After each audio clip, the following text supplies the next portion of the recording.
Welcome to an eBiology Teacher podcast, a special edition in the fetal pig dissection series, where we're going to take a look at several things, specifically the respiratory system today. So we're going to do the oral cavity, and we're going to do the chest or thoracic cavity, the major structures of the respiratory system. All right? So let us introduce ourselves to the star of our show, Little Fetus. Yes, ladies and gentlemen, this is Little Fetus. He is our friend, our companion, and he will be teaching us pretty much everything we need to know about the respiratory system in the fetal pig. All right? So what I want to tell you that I've done so far is we've done a dissection of the oral cavity. We've made what equates to a coronal incision across the jaw on both sides, opening it up, and we're actually going to pull the jaw forward, and we've actually dislocated the jaw to give us a full view of the fetal pig's oral cavity. All right, so we're going to go over the major structures there. The other thing that we've done is we've made a longitudinal incision or a median incision down the center line, okay, and then we've broken the ribs. We've done a lateral incision down the bottom side here to completely open up the thoracic cavity, and we should be able to get a good view of all the structures that we're going to need to basically have a basic understanding of respiratory system. All right, so let's go ahead and go. I think the best way to do this is to travel the air, because remember, after all, the whole point of this is to follow the air into the body.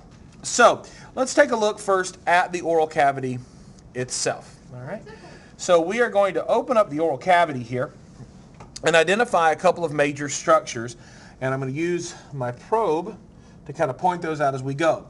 Now, the first thing that we should notice is outside the oral cavity, we do have the external nares, or the nose, all right, the nostril, so to speak. This whole area here is called the snout, all right? Now, the hard structure located on the roof of the mouth, and if you stick your tongue up the roof of your mouth, you can feel those ridges. That is the hard palate, all right? It's a bony structure, and it makes up the majority of the front of the mouth. You'll also notice that we have sharp canine teeth, right at the edge of the mouth.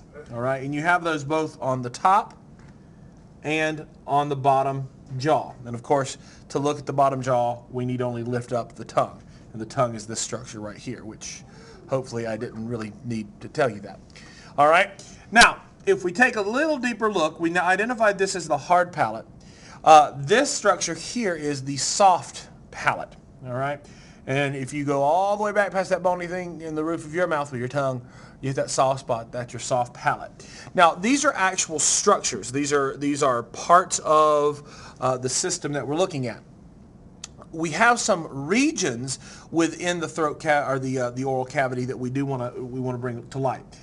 The area that extends basically the whole length of the hard palate is called the oropharynx, or the oral pharynx. That is the space in which air enters through the mouth. All right. Now, the nasopharynx is dorsal to that. That means it's going to be behind here, and it's going to extend all the way down to the back of the throat, because this is the place where air from the nose will blend with air from the mouth. And that would make this whole area here the laryngeal pharynx. And that means that the air from the mouth and the air from the nose are blending right at the throat. Okay, so that is the main regions of it. Next thing we're going to look at is this little flappy thing here. I'm going to go ahead and zoom in on that just a little bit. Hopefully we can get a better shot of it. This is called the epiglottis. Now, normally that would be tucked in underneath there, but since we have it dissected, it's actually popped out. Now, the epiglottis' function is to protect the trachea, to keep things from going in it, including liquids or solids. Since it protects the trachea, it's obviously going to be right at the top, which means if we look right underneath there, this structure that my probe is now entering is the trachea of this pig. So this is the epiglottis. This structure here, this opening, is called the glottis, but the other word is the opening to the trachea. And the actual tube that leads all the way down is, in fact, the trachea. Now, if I pull my probe back even further, that opens up another area for us to look at. And this area here is the esophagus, or the food pipe. Okay, so the trachea is made of cartilage. It's strong, and it's going to be forward, or it's going to be ventral. The esophagus is sort of a muscular structure, kind of a thin tube, and it's protected by the trachea. And then, so the esophagus is going to be dorsal to that. It's going to be behind that. And we're going to get to see that when we get into the actual chest cavity. All right? So let's go over these structures one more time, and let's go over what they do. Hold that thought. Will you close the door for me so we don't get fun? All right. My lab assistant is keeping the... We in here. And yes, he is eating an apple in a room where we're dissecting a pig. Yummy. All right, here we go. External nares, or nostrils. Those enter into the space called the nasopharynx, which is where the air comes into the body through the nose. We have this structure here called the hard palate. The hard palate also denotes the majority of the space of the oropharynx. The nasopharynx ends here at the soft palate, and the soft palate also denotes the laryngeopharynx, which is where the air from the mouth and the air from the nose meet. The laryngeopharynx, by the way, is the part of the body that is responsible for making you snort milk when you're laughing. Yeah, because milk can go back up through the nose here, right? Whoop, back up, milk. All right. I know, this is totally gross. All right, now, the next thing, canine teeth, tongue, other canine teeth on the bottom of the jaw. Right? We have the epiglottis, which prevents stuff from entering into the trachea unannounced. We have the actual trachea, which is this tube that the probe is in. And keep in mind that the opening of the trachea is called the glottis, hence epiglottis, or the outside of the glottis. And then finally, just dorsal to that, is the opening of the digestive system, or the esophagus, the food tube. Okay, so now we can close our jaw, and I know that was jaw dropping, hello, but we're going to go into the chest cavity, the thoracic cavity, and we're going to take a look at some things. Now, what I've done here, remember, is I've done a median incision all the way down to the base of the ribs. I've done 2 lateral incisions down the side, thus exposing the chest cavity. I've dislocated the ribs so that the chest cavity stays open, and this also gives me a pretty good view of the stuff I'm wanting to look at. Now, you notice here there's a lot of stuff kind of going on here, okay? What I've tried to do is isolate some of that connective tissue and that muscle tissue, right?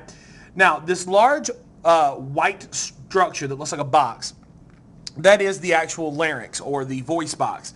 If we were to dissect this, which we can if you like, we would see really a whole bunch of fibrous tissue that when air passes vibrates, and the vibrations cause sound, hence the voice box. The tube, the white cartilaginous tube, cartilaginous being made of cartilage, that leads from that is in fact the trachea. The trachea leads to the lungs. Now, you might say, well, that's the left lung and that's the right lung. And you, in fact, would be wrong, because when we talk about anatomy, we're talking about the organism's anatomy. So this is the pig's right lung, your left, and this is the pig's left lung, your right. Okay, so remember that. And of course, this large conical shaped heart-like structure in the center is in fact the heart. Okay, so a couple of things that I want to show you that I've done here just so you can see something cool. I have bifurcated the trachea. I've cut it in half. So now, if I cut the trachea in half, you can clearly see the air tube. This is how air gets into the lungs. Really? Let's see it. Hold that thought.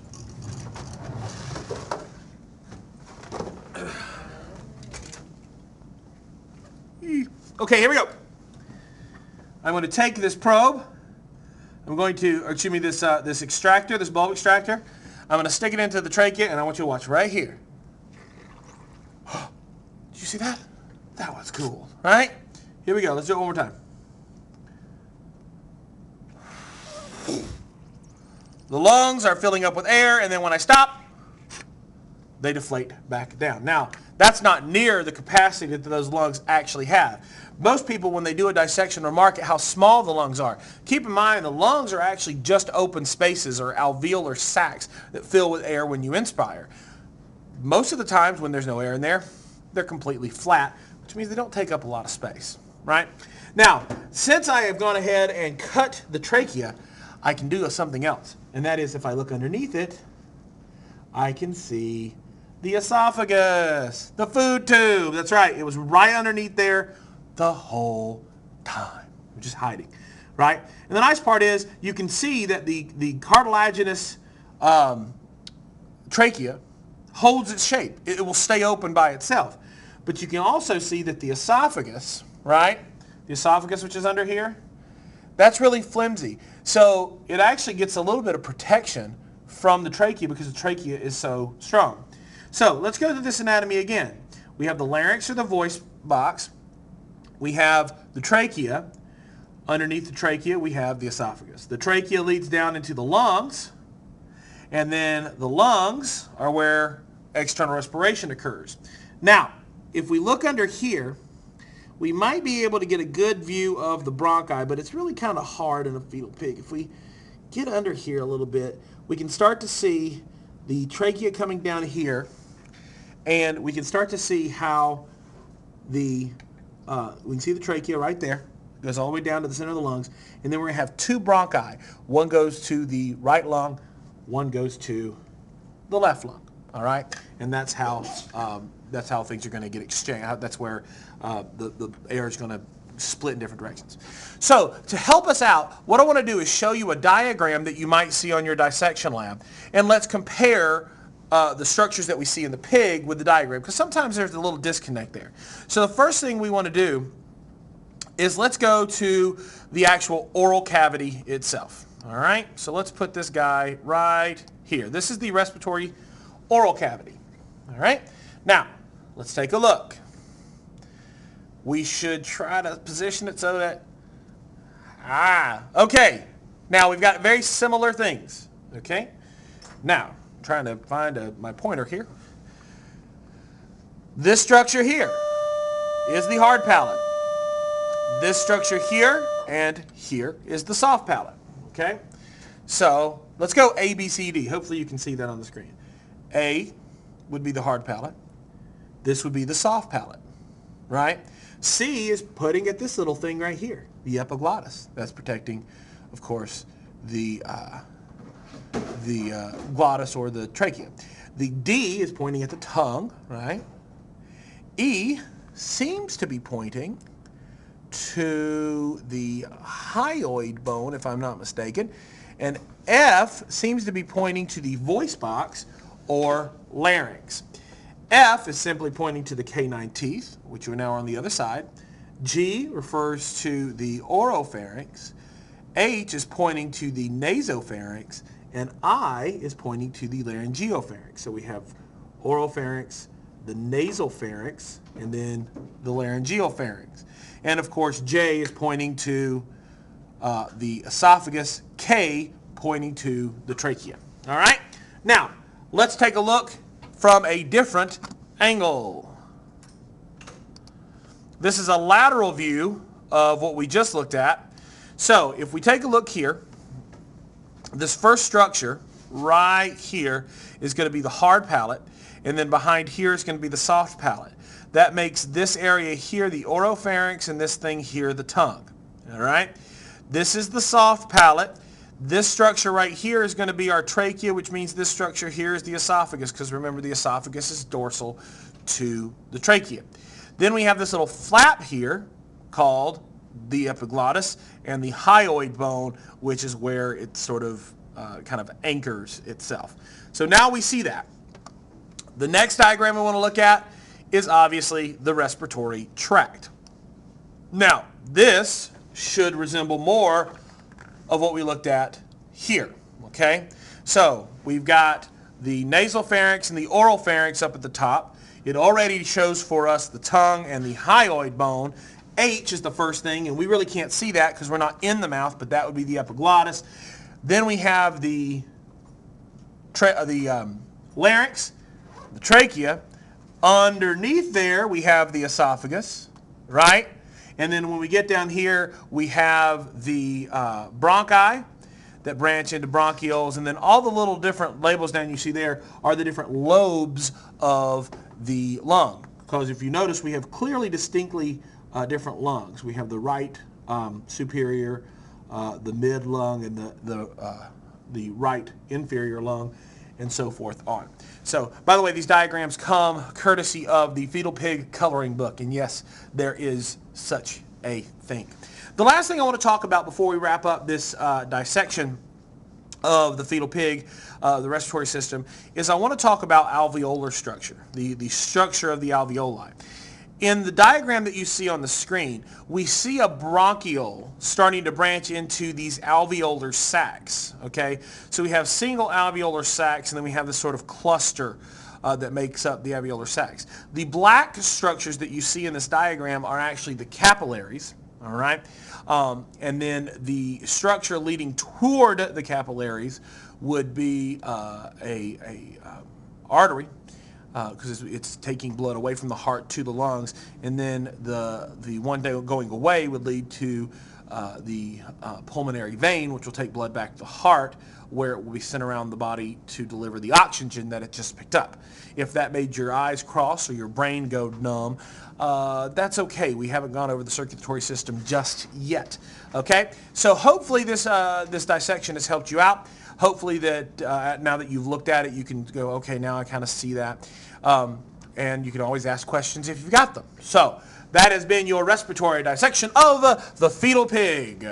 I hope you enjoy it. And if you are craving bacon right now, you are a sick and twisted individual. Have a good day.